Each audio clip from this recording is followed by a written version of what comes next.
కదిర్లోని శ్రీమద్ ఖాద్రి లక్ష్మీ నరసింహస్వామి దేవస్థానంలో బ్రహ్మోత్సవాలు ఏర్పాట్లపై అధికారులు సమీక్ష నిర్వహించారు. మార్చి 10న జరిగే బ్రహ్మ రథోత్సవానికి లక్షలాది మంది భక్తులు హాజరవుతారని, తగిన సౌకర్యాలు కల్పించినట్లు తెలిపారు.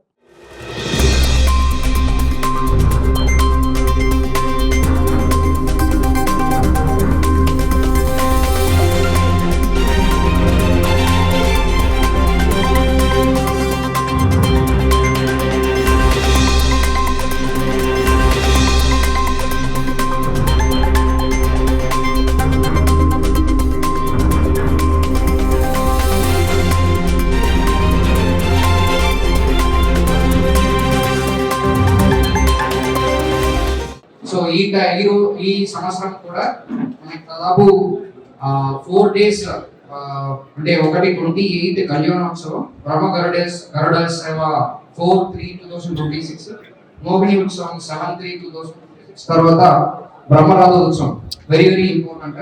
సో బ్రహ్మరథోత్సవం పోలీస్ తరఫు నుంచి మనం 9th ఆల్మోస్ట్ 8 PM నుంచి కూడా ఆల్మోస్ట్ 10th కంప్లీట్ అవ్వడం వరకు కూడా మనం చాలా జాగ్రత్తగా ప్లాన్ చేసుకోవాలి.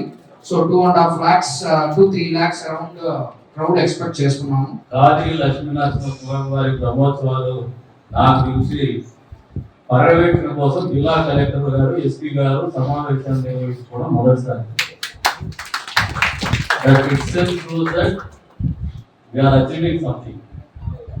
అది కాకుండా చంద్రబాబు నాయుడు గారి నాయకత్వంలో ఉన్నటువంటి ప్రభుత్వం ధార్మిక సంస్థల పట్ల, టూరిజం డెవలప్మెంట్ పట్ల, ప్రజల యోగక్షేమాల పట్ల, ప్రజలు నిర్వహించుకునేటువంటి ఉత్సవాల్లో శాంతి భద్రతల పట్ల ప్రత్యేకమైనటువంటి చొరవ చూపిస్తోందనేది వాస్తవం ఈ కార్యక్రమం ద్వారా తెలుస్తోంది.